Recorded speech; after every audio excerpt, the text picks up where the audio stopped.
आप सबों को जय मसीह की। एक बार फिर से परमेश्वर पिता का धन्यवाद हो इस सुंदर समय के लिए कि आज के इस पवित्र विश्रामवार के दिन हम परिवार के रूप में यहाँ पर एकत्रित हैं कि परमेश्वर की महिमा और स्तुति कर सकें और परमेश्वर के पवित्र शास्त्र से हम कुछ बातों पर मनन कर सकें। और आज के मनन के लिए परमेश्वर के वचन से जिस भाग को मैंने अपनी और आपकी शिक्षा के निमित्त चुना है वो है पहला कुरिन्थियों उसका 13 अध्याय 13 वचन, जहाँ पर इस प्रकार से लिखा है, पर अब विश्वास, आशा और प्रेम ये तीनों स्थायी हैं, पर इनमें सबसे बड़ा प्रेम है। विश्वास, आशा और प्रेम ये तीनों स्थायी हैं और हम बहुत बार विश्वास और प्रेम के विषय में बहुत कुछ सुनते हैं, बहुत बार पढ़ते हैं, परंतु आशा की चर्चा बहुत ही कम होती है। और आशा जबकि हमारे जीवन के लिए बहुत ही महत्वपूर्ण बात है। इब्रानियों की पत्री 11 अध्याय उसके पहले वचन में लिखा हुआ है, अब विश्वास आशा की वस्तुओं का निश्चय और अनदेखी वस्तुओं का प्रमाण है। अब विश्वास आशा की भी वस्तुओं का निश्चय और अनदेखी वस्तुओं का प्रमाण है। अर्थात विश्वास के साथ में आशा जो है जुड़ी हुई है। और इस बात को मैं और आप भली भांति जानते हैं, समझते हैं कि आशा का जो विरुद्धार्थी शब्द है वो है निराशा। और निराशा जो है हम में से बहुतों के जीवन में प्रतिदिन निराशा कई बार हमारे जीवनों में हम पर प्रभाव डालने का प्रयत्न करता है। और इस संसार में हम देखते हैं, चाहे वो बुद्धिमान हो, चाहे वो विद्वान हो, चाहे वो धनवान हो, चाहे वो गरीब हो, वो हर एक के जीवन में ये निराशा जो है बहुत बार जो है प्रभावी होने का प्रयत्न करती है। और निराशा के कारण से हम इस बात को भी जानते और देखते हैं कि संसार के बहुत विद्वान और बहुत धनाढ्य लोग भी निराशा में पड़ करके आत्महत्या जैसे कदमों को उठा लेते हैं। अभी बीते दिनों में हमने इससे संदर्भित घटनाओं को टीवियों में, समाचार पत्रों में देखा है कि किस प्रकार से एक जवान ने आत्महत्या कर ली। और इसका कारण जो है वो निराशा है। इसका कारण है निराशा। और एक व्यक्ति ने कहा कि शैतान एक बार बाजार में अपनी दुकान डाले हुए था और उस दुकान में उसने नाना प्रकार के विध्वंस के सामानों को सजा करके रखे हुए था कि उसका विक्रय करे, उसको बेचे। और उसमें महंगे से महंगे आधुनिक बंदूक और दूसरे हथियार और चाकू और नाना प्रकार की चीजें वहां पर जो शैतानिक सारी सामग्री वहां पर थी। और वहां पर एक पैकेट में निराशा भी रखी हुई थी। और उसकी एक व्यक्ति जाता है उस दुकान में और उससे चर्चा करता है, शैतान से बातचीत करता है और उससे पूछता है कि उस पैकेट में रखी हुई सामान जो है वो क्या है और उसकी कीमत क्या है। और जब शैतान उसको बताता है कि इस पैकेट में निराशा नाम का जो चीज है वो रखा हुआ है और ये बहुत ही महंगा है, क्योंकि ये सृष्टि के आरंभ से लेकर के अब तक बहुत कारगर हथियार है। और ये निराशा जो है शैतान का ऐसा हथियार है कि वो किसी पर भी उसका प्रभाव जो है डाल सकता है। मेरे प्रियो, हमें इस बात से सावधान रहने की आवश्यकता है कि हम निराशा में न पड़े। और इसके लिए जो जरूरी बात है, हम आशा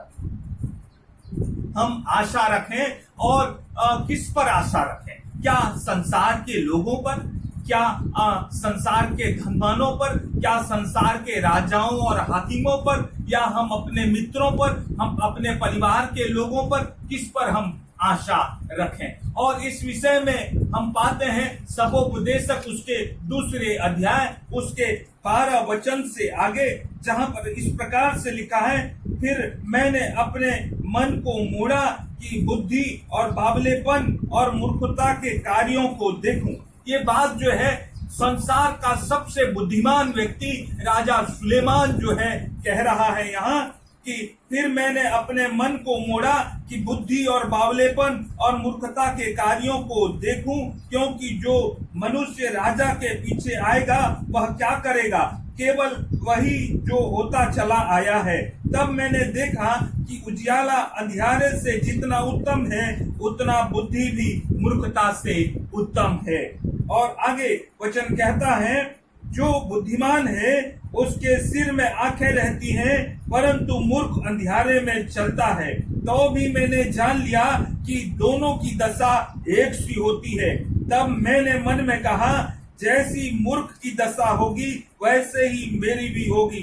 फिर मैं क्यों अधिक बुद्धिमान हुआ, और मैंने मन में कहा कि यह भी व्यर्थ ही है, क्योंकि न बुद्धिमान का और न मूर्ख का स्मरण सदा बना रहेगा, परंतु भविष्य में सब कुछ भुला दिया जाएगा।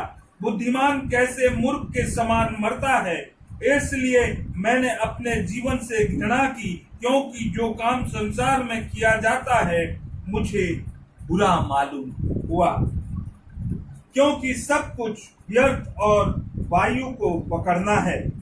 मैंने अपने सारे परिश्रम के प्रतिफल से, जिसे मैंने धरती पर किया था, घृणा की, क्योंकि अवश्य है कि मैं उसका फल उस मनुष्य के लिए छोड़ जाऊं जो मेरे बाद आएगा।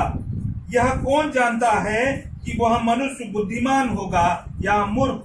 तो भी धरती पर जितना परिश्रम मैंने किया और उसके लिए बुद्धि प्रयोग की, उस सब का वही अधिकारी होगा, यह भी व्यर्थ है। 20वें वचन में जो मुख्य बात है, तब मैं अपने मन में उस सारे परिश्रम के विषय जो मैंने धरती पर किया था निराश हुआ। यहाँ राजा सुलेमान कहता है कि मैंने जो परिश्रम इस धरती पर किया था उन सारे परिश्रमों से निराश हुआ। यानी कि संसार का सबसे बुद्धिमान और विद्वान व्यक्ति और सबसे धनवान व्यक्ति भी निराश हो गया, और निराशा के उस शैतान के जाल में राजा सुलेमान भी पड़ गया। निराशा का शिकार जो है संसार में बहुतेरे लोग जो है प्रतिदिन होते रहते हैं, और इस निराशा से मुझको और आपको बचने की आवश्यकता है। और इसके लिए जो मुख्य बात है वो ये कि हम परमेश्वर पर आशा रखने वाले बने, परमेश्वर पर आशा रखने वाले बने। और वो भी इस बात को मुझको और आपको समझना है। 1 कुरिन्थियों उसके 15 अध्याय उसके 19वें वचन में कहता है वचन कि जो इसी जीवन में आशा रखता है वो मनुष्यों में सबसे अभागा है। वचन में लिखा है, यदि हम केवल इसी जीवन में मसीह से आशा रखते हैं तो हम सब मनुष्यों में अधिक अभागे, हम सब मनुष्यों में अधिक अभागे। तो आशा हमें किस पर रखना है? क्या संसार के लोगों पर, क्या अपने परिवार के लोगों पर, क्या संसार के धनवानों पर, क्या संसार के अधिकारियों पर, किस पर हमें आशा रखना है? और इस विषय में परमेश्वर का वचन भजन संहिता उसके 39 अध्याय उसके 7वें पद में कहता है कि हमें परमेश्वर पर आशा रखना है, केवल और केवल परमेश्वर पर आशा रखना है। 1 तीमुथियुस उसके पहले अध्याय के पहले वचन में परमेश्वर का वचन कहता है कि हमें प्रभु यीशु ख्रिस्ट पर आशा रखना है। और तीतुस उसके पहले अध्याय के दूसरे वचन में लिखा हुआ है कि हमें परमेश्वर की प्रतिज्ञाओं पर, परमेश्वर ने जो प्रतिज्ञाएं जो वादे किए हैं उस पर हमें आशा रखना है।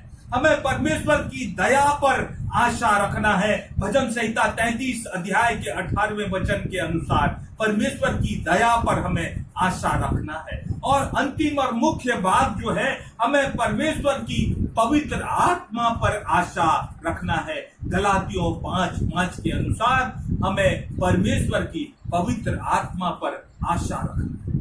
हम जब परमेश्वर पर आशा रखते हैं तो ये किस प्रकार से हम परमेश्वर पर आशा रखने वाले बन सकते हैं, ये भी एक सवाल है। और इसका जो जवाब है, ये आशा हमारे मनों में, हमारे हृदय में परमेश्वर के अनुग्रह से हमें प्राप्त हो सकता है, और ये आशा हमें परमेश्वर के पवित्र वचन से हमें प्राप्त हो सकता है, और ये आशा हमें परमेश्वर के सुसमाचार से प्राप्त हो सकता है। मेरे प्रियो, हम परमेश्वर पर आशा रखने वाले बने, और ताकि हम शैतान के उस निराशा रूपी हथियार से बच सकें और जीवन में परमेश्वर की महिमा और स्तुति करते हुए आगे को बढ़ते जाएं, और जीवन में कभी निराश और हताश न हो, परंतु हर एक बात में हमारी आशा, हमारा विश्वास जो है परमेश्वर के ऊपर दृढ़ और मजबूत होता चला जाए। परमेश्वर अपने इन वचनों के द्वारा हम सबों को आशीष दे। आमीन। जय